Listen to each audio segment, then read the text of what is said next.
have been the press conference addressed by the gender departments of the Take It Back movement today, Thursday, 28th of December 2023. Hashtag Justice for Mohbad. The Nigeria police must immediately conclude its investigation and make their findings public.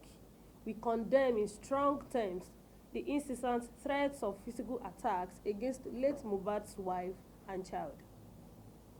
Good morning, gentlemen and women of the press. We appreciate your presence here today as we address the continuous delay of justice in the case of Ilerioluwa Oladimeji, popularly known as Mohbad. The Nigeria police, in a manner popular with it, has continued to keep silent about its ongoing investigation into the death of the Nigerian musician Ilerioluwa Oladimeji Aloba, who is popularly known as Mohbad.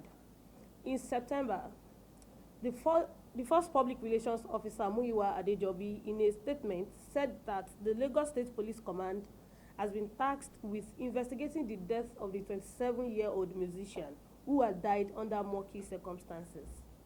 Despite announcing the completion of the autopsy for the late singer, the Nigeria police has since kept mute and is no longer providing information on the case.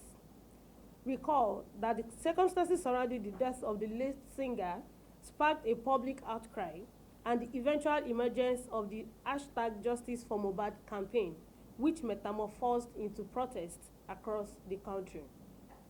The continued delay in getting justice for the late Mohbad has exposed his wife, Wumi, and only child, Liam, to several attacks like cyberbullying, cyber-stalking, organized malicious campaigns against their person, and even physical harassment. The same fate that the late Mohbad suffered while he was alive.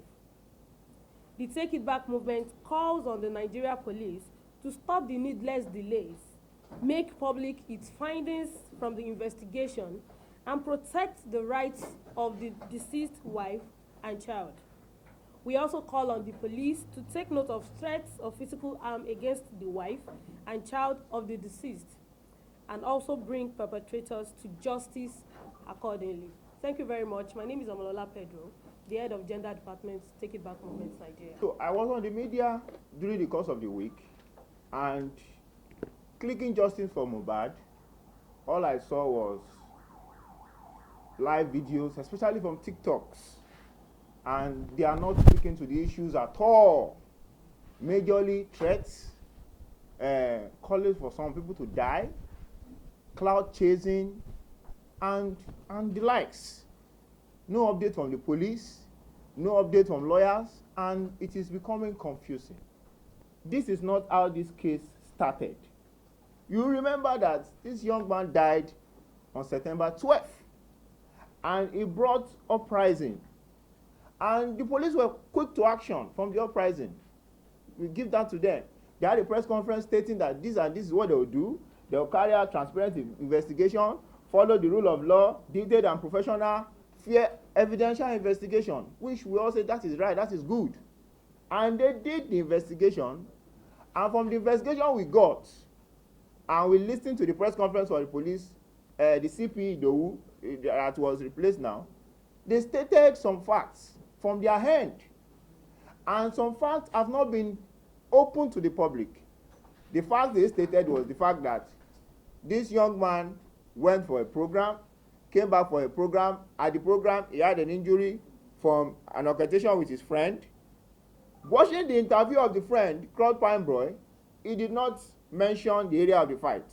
Maybe he intentionally left it out for some purpose. His lawyer was by his side, but he did not mention that area that Mohbad hit a car. But the police, quite all right, provided a video, a picture evidence of the car that was broken, and they also showed the swollen arm. And they said that was what led to they calling a nurse to come and treat Mohbad. And there was a reaction to the drugs and all that was given to him. Quite all right. Now, what are we requesting for that the police said they will do? Where is the autopsy? It's a good question.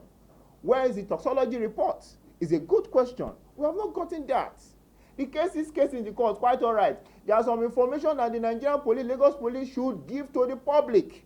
Because this information hiding from the public is giving room for naysayers to cook up so lot of stories, we'll still get there, on what they think happened, what they did not think happened, what is in the component of the body of this young man, what did he react to that made him to lose his life. That's what autopsy and toxicology report gives to us. We have not gotten that. There was a issue before now that he was arrested by NDLA and all that. There was drug issue and all that. Maybe they have injected him. It was all over social media. This autopsy and toxicology report will confirm this to us. It's been 3 months now. Where is this report? And remember, the police said it. I'm speaking from the word of the CP, that it's not just about the death of Mohbad alone. We are looking for justice for Mohbad. Justice in the sense that all what this young man went through while he was alive, they were hassled, they were bullied, they were threat to his life.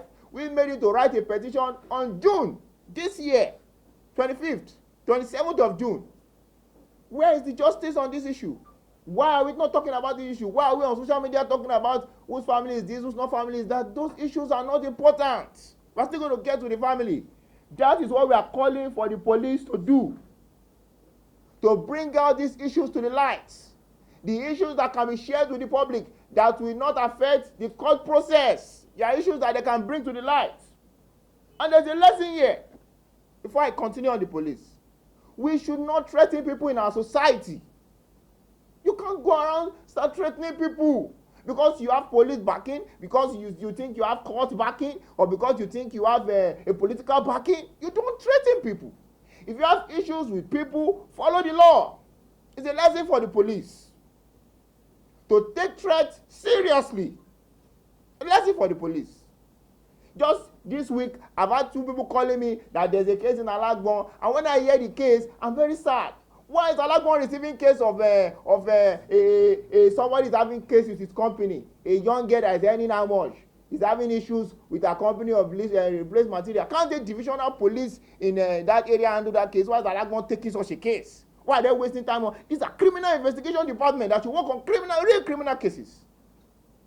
From indication, the details and the petition that Mr. Aloba wrote was not taken serious to the public. That's what we see. It was not taken serious. Threat of his life. It was not taken serious. Where is the justice in that area? The people also should be wary of threats. Don't go around threatening. It's so much now on social media. People don't want to threaten anybody because you cannot threaten. No, why are we allowing this in our society? We're not scavengers. We're not scavengers. Threat is a no, and people making threats. Whether you are joking or you are serious or you are just doing it because you feel you can say it. There are words that what's the name of this man now? Samson Balogun, what's his popular name? Sam Larry. There are words that he said that on social media, threatening words everywhere, and it's implicating him now. Do not go around threatening people. You are not the law. Do not go around. I'm a court here. I have police here. Those people are under the law. The president of this country is under the law. The governor of this state is under the law. Because you know governor, you know anybody, you know about whatever, gives you no right to threaten people. And we all saw that when the case came to light, all the people that we claim they know, they begin to say, oh, I don't know him, I don't know him. You know? So these are the issues that we're looking for justice. He wrote a petition.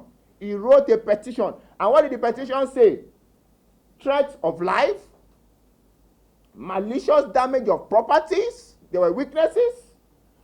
He said value as sum of 5 million, assaults, occasioning harm, oppression, and conduct likely to cause breach of peace against him. He mentioned the name of these people. He said Sam Larry Elegushi. He said Obele and others. 27th of June. Where is justice on this?